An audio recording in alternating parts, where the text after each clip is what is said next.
வணக்கம். நீங்க எப்போதாவது ஒரு பெரிய இலக்க அடைஞ்சதுக்கு அப்புறம், "ம் இதுக்குத்தானா இவ்வளவு கஷ்டப்பட்டோன்னு" ஒரு சின்ன வெற்றிடத்த உணர்ந்திருக்கீங்களா?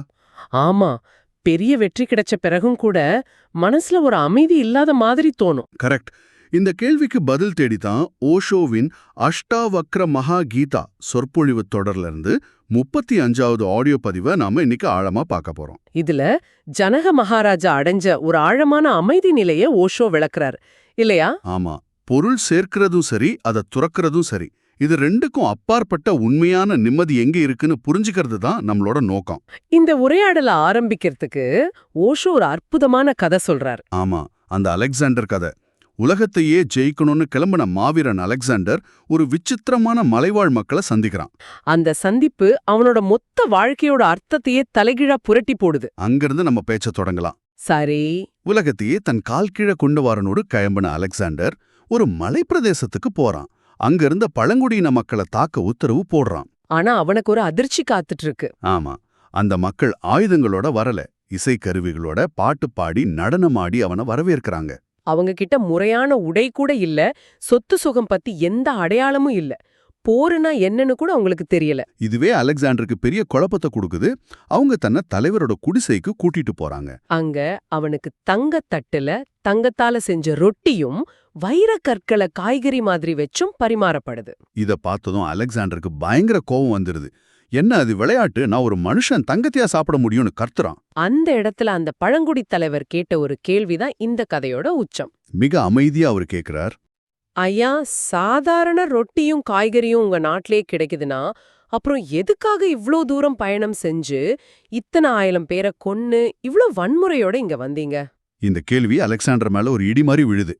ஆமா, நாம இன்னைக்கு சோஷியல் மீடியால பாக்குற ஹசில் கல்ச்சர் மாதிரி தான் இது. ஒருத்தரோட வெற்றிய பார்த்துட்டு நாமளும் அதே மாதிரி ஓட ஆரம்பிக்கிறோம்.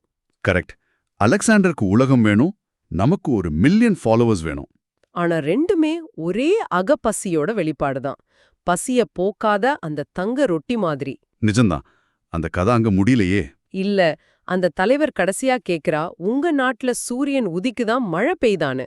அலெக்சாண்டர் ஆமான்னு சொன்னதும் அவர் சொல்றாரு, அந்த சூரியனும் மழையும் உங்கள மாதிரி லட்சிய வெறி பிடிச்சவங்களுக்காக இல்ல, உங்க நாட்டுல இருக்கிற அப்பாவி விலங்குகளுக்காகவும் பறவைகளுக்காகவும் பெய்யுது. வாவ், இது எவ்ளோ பெரிய உண்மையை சொல்லுது. இதுல இருக்கிற ஆழமான பார்வை என்னன்னா, நீங்க லட்சியம்ங்கிற பேர்ல கண்மூடித்தனமா ஓடும்போது இயற்கையோட அந்த தெய்வீக அருளோட தொடர்பு இழந்துடுறீங்க. உங்க உள் மனசு ஒரு வறண்ட பாலைவனம் மாதிரி ஆகிடுது. ஆமா.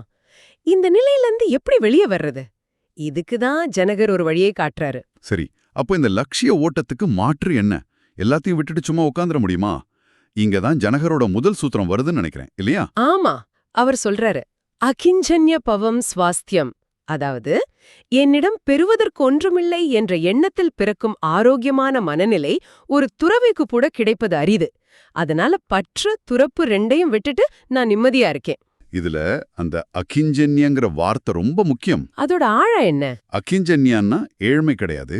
அது வெளியிலிருந்து எதை வச்சும் என் உள்மன வெறுமையை நிரப்ப முடியாதுன்னு ஆழமா உணர்ற நிலை. யோசிச்சு பார்த்தா நாம எண்ட்லெஸ்ஸா இன்ஸ்டாகிராம் ரீல்ஸ் பார்க்கறோம். ஆனா கடைசியில மனசு காலியா தான் இருக்கு. சரியா சொன்னீங்க. அந்த உணர்வு தான் அகிஞ்சன்யத்துக்கான முதல் படி. இந்த உண்மையை ஏத்துக்கிட்டதும் ஸ்வஸ்தியங்கிற நிலை வருது. ஸ்வஸ்தியானா? ஸ்வஸ்தானா தனக்குள்ளேயே நிலை பெறுதல். இத ஒரு பம்பர உதாரணத்தோட புரிஞ்சுக்கலாம். சரியா சுத்துற பம்பரம் ஒரே இடத்துல நிலையா நிக்கும், ஆனா வேகம் குறையாது. ஓஹோ, அதுதான் ஸ்வஸ்தியா. ஆமா, நம்மில் பல பேர் தடுமாறி சுத்துற பம்பரம் மாதிரி வெளியிலிருந்து ஒரு ஆதரவு தேவைப்பட்டுட்டே இருக்கு. ஜனகர் அந்த உள்மன ஈர்ப்பு மையத்தை கண்டுபிடிச்சிட்டார். வாவ், இந்த பம்பரம் உதாரணம் இது ரொம்ப அழகா விளக்குது. இந்த நிலையே இயேசுவோட ஒரு கூற்றோட ஒப்பிடுறது இன்னும் ஆச்சரியமா இருக்கு. ஆமா, ஆன்மாவில் ஏழையா இருப்பவர்கள் பாக்கியவான்கள், ஏனெனில் பரலோக ராஜ்யம் அவர்களுடையது. இயேசு சொல்றார். அந்த ராஜ்யம் எதிர்காலத்துல கிடைக்கும்னு அவர் சொல்லல. இல்ல, இஸ் த கிங்டம் ஆஃப் காட்னா சொல்றாரு. அந்த கணத்திலேயே அது அவங்களுக்கு சொந்தம். அப்போ ஆன்மாவில் ஏழைனா? நான்கிற அகங்காரம் இல்லாத நிலை. எனக்கு ஒண்ணும் இல்ல, நான் ஒண்ணும் இல்லங்கிற உண்மை முழுசா ஏத்துக்கிற அந்த நொடியில நீங்க முழுமையா நிரப்பப்படுறீங்க. அந்த ராஜ்யம் உங்களுக்குள்ளேயே இருக்கு. அதேதான். இங்கதான் எனக்கு ஒரு முக்கியமான கேள்வி வருது. ஜனகர் சொல்றாரு, பற்று துறப்பு ரெண்டையும் விட்டுட்டேன்னு. எனக்கு இது புரியல. பற்றும் துறப்பும் எப்படி ஒண்ணாவும்?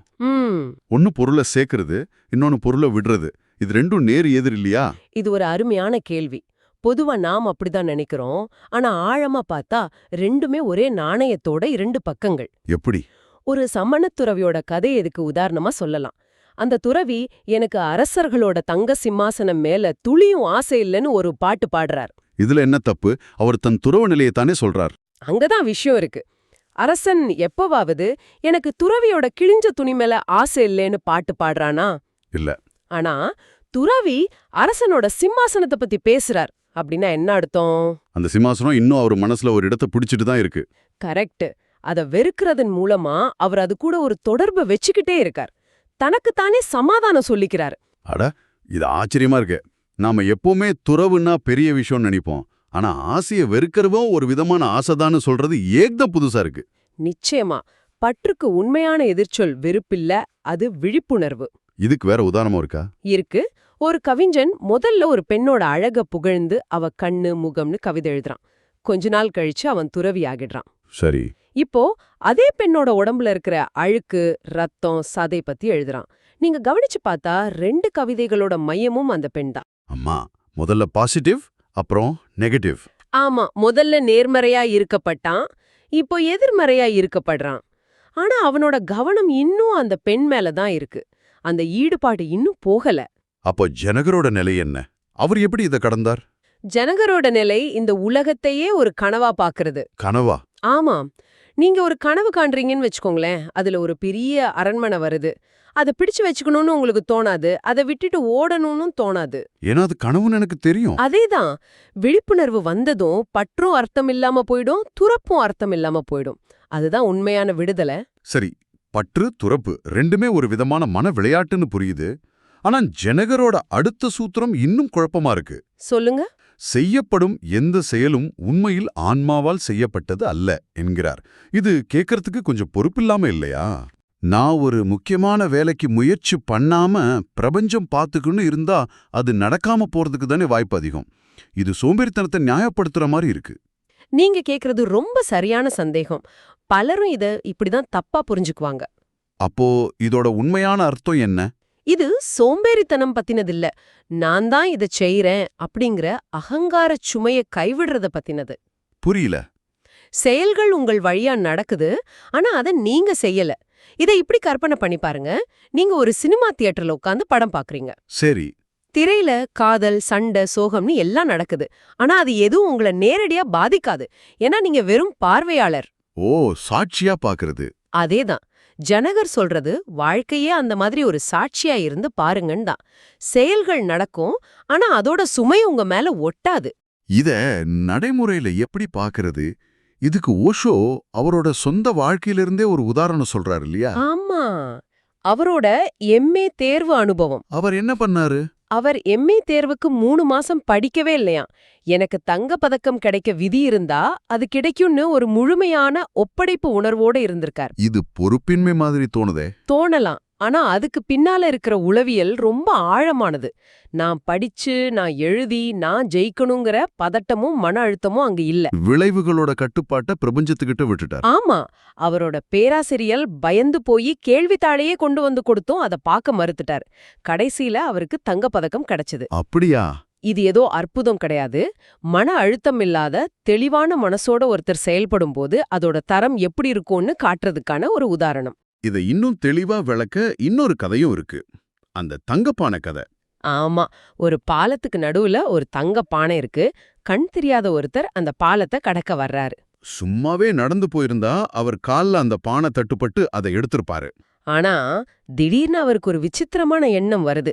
நாம கண்ணை மூடிக்கிட்டே இந்த பாலத்தை கடந்து பாப்போமே நினைக்கிறார். நினைச்சு பாருங்க, அவருக்கு அந்த எண்ணம் அந்த நேரத்துல வருது. கண்ணை மூடிக்கிட்டு தட்டு தடுமாறி அந்த பானையை தொடாமலேயே பாலத்தை கடந்து போயிடுறாரு. இதிலிருந்து என்ன தெரியுதுன்னா, சில சமயம் தோல்விக்கான வழியை நாமளே தான் தேடிக்கிறோம். ஆமா.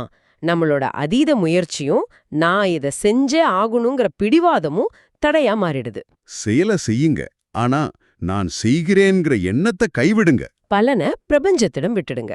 இதுதான் ஜனகர் அடைஞ்ச உண்மையான நிம்மதிக்கான வரி. தங்க ரொட்டில ஆரம்பிச்சு லட்சியத்தோட பயனற்ற தன்மையை பார்த்தோம். பற்றும் துறவும் ஒரே நாணயத்தோட 2 பக்கங்களுங்கிற ஆச்சரியமான உண்மையை தெரிஞ்சுக்கிட்டோம். கடைசியா நான் தான் செய்பவன்கிற சுமையை கீழே வச்சுட்டா வாழ்க்கை எவ்வளவு இலகுவா இருக்கும்னு ஜனகரோட பார்வை மூலமா புரிஞ்சுக்கிட்டோம். ஆமா, நாம ஆரம்பத்துல கேட்ட கேள்விக்கு இது ஒரு முழுமையான பதிலா இருக்கு. இறுதியா ஏதாவது சொல்ல விரும்புறீங்களா?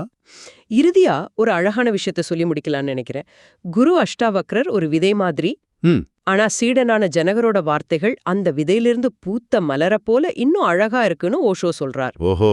ஒரு சீடன் முழுமையா மலரும் போதுதான் குருவோட வேலை நிறைவடையுது. இது உங்களுக்கும் ஒரு சிந்தனையை தூண்டலாம். உங்களுக்கு வழிகாட்டிய அறிவை விட உங்களுக்குள்ள இருந்து மலரும் ஞானம் இன்னும் அழகா இருக்கும் இல்லையா? நிச்சயமா. அந்த மலர்ச்சி நிகழும்போது அதன் உண்மையான அர்த்தம் என்னவாக இருக்கும்னு சிந்திச்சு பாருங்க.